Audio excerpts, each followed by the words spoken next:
할렐루야. 매일 5분 큐티 고린도전서 말씀을 오늘도 시작해 보도록 하겠습니다. 오늘은 고린도전서 1장 18절에서 25절까지의 말씀인데요. 오늘 본문에 보시면 21절에서 하나님의 지혜, 그리고 또 하나는 이 세상의 지혜라는 20절에서의 이 말씀, 두 가지의 말씀을 서로 대조해서 말씀을 해주고 있죠.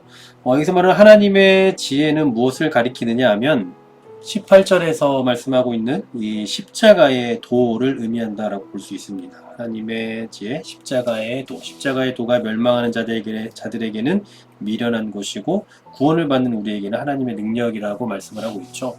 여기서 말하는 이 십자가의 도는 그냥 말 그대로 십자가를 중심으로 하는 그런 복음을 의미한다라고 볼 수 있습니다. 근데 이 십자가의 도가 멸망하는 자들에게는 어떤 것이라고 말씀합니까? 미련한 것이라고 말씀하고 있죠.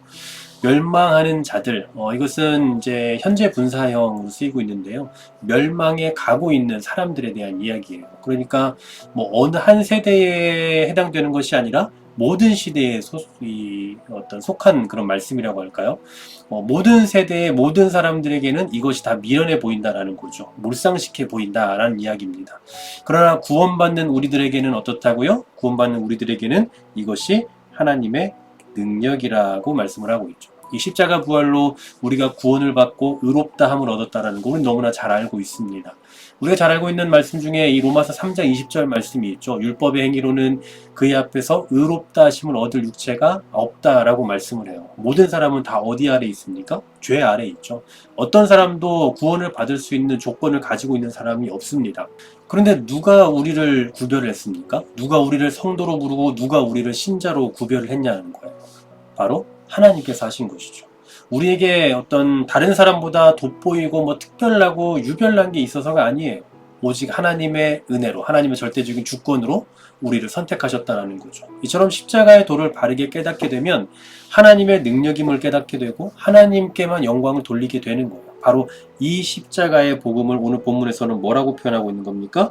바로 하나님의 지혜다라고 말하고 있는 거죠. 그런데 이와 관련된, 이와 대조되고 있는 지혜가 있습니다. 바로 이 세상의 지혜예요. 이 세상의 지혜. 이 세상의 지혜는 어떤 겁니까? 이 세상 사람들이 살아가는 그 나름의 삶의 방식이죠. 자신의 삶을 스스로 경영해 가려고 하고, 또 이 세상의 지혜는 자기의 구원도 자기가 스스로 이룰 수 있을 거다라고 그렇게 생각을 합니다. 그래서 자꾸만 이 세상에서는 자기 자신을 신뢰하라고 말하죠. 내 주먹을 믿어라, 내 능력을 믿어라, 그렇게 강조한단 말이에요. 그러나 성경은 뭐라고 말씀합니까?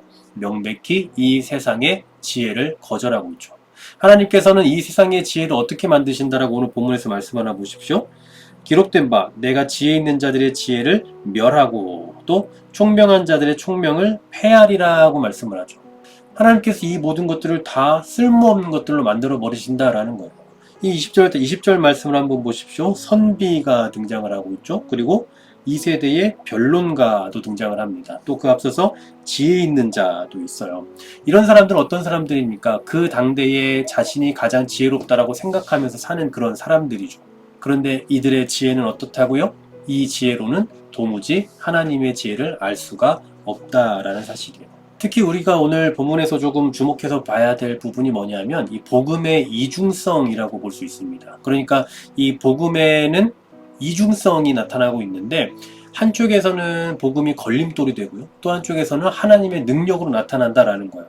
복음이 어떤 사람들에게 걸림돌이 됩니까? 본문에서 보면 22절에 유대인입니다. 그리고 헬라인이에요. 이 유대인과 헬라인은 표적을 구하고 지혜를 찾는 사람들입니다. 이 사람들에게 있어서 복음이라는 것은 걸림돌이죠. 그러나 23절의 말씀을 보십시오. 우리는 십자가에 못 박힌 그리스도를 전하니 라고 말씀을 하고 있어요. 지혜를 찾는 헬라인들, 또 철학에 빠져 살아가는 그 헬라인들에게도 십자가의 복음은 받아들여질 수가 없거든요. 그들의 보기에는 이 십자가는 그냥 미련한 겁니다. 하지만 우리에게는 다른 거죠. 그래서 21절 말씀해 보시면 믿는 자들이라고 말씀을 하고 있어요. 믿는 자들. 자, 이 믿는 자들. 또 24절에서는 오직 부르심을 받은 자들이라고 말하죠. 같은 표현일 것 같습니다. 같은 대상들을 가리키는 것 같은데요. 이들에게는 십자가 복음이 어떻게 나타났다라고 말씀합니까? 구원에 이르게 하는 지혜로 나타난다라는 거죠. 그래서 결론적으로는 25절의 말씀입니다. 하나님의 어리석음이 사람보다 지혜롭고 하나님의 약하심이 사람보다 강하다라고 말씀하죠. 그렇습니다. 하나님의 어리석음이 사람보다 지혜 있습니다. 하나님이 어리석을 리가 없지만 설사 있다 할지라도 사람의 가장 지혜로운 것보다 지혜로운 거죠.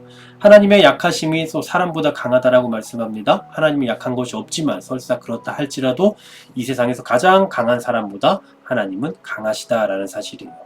저는 이것이 세상을 살아가는 우리 그리스도인들이 살아가야 할 또는 살아가면서 가져야 할 그 마음이라고 생각합니다. 세상은 여전히 하나님을 또 하나님의 도를 십자가의 도를 어리석은 것이다 라고 말하죠. 그리고 우리를 무시하기도 합니다. 왜 그렇게 하느냐 왜 그렇게 사느냐라고 말하기도 해요. 오늘도 우리는 그런 세상을 살아갈 것이고 그런 세상을 향해 나아갈 것입니다. 그러나 우리가 가진 우리에게 허락하신 우리에게만 허락하신 이 십자가의 도가 얼마나 소중한 것인지를 기억하며 살아갈 수 있으면 좋겠습니다. 더 담대하게 이 십자가 복음을 가지고 선포하며 그 복음을 가지고 더 힘있게 이 하루를 살아가는 저와 여러분 되기를 간절히 소망합니다. 고마우신 하나님 감사합니다. 오늘도 우리와 함께 하실 주님을 기대합니다. 세상은 이 십자가의 도를 어리석인 것이라고 말하지만 그러나 이것이 가장 지혜롭고 현명한 지혜임을 믿는 우리들은 더 담대하게 이 십자가 복음을 들고 살아가게 하여 주시옵소서. 예수 그리스도의 이름으로 기도하옵나이다. 아멘.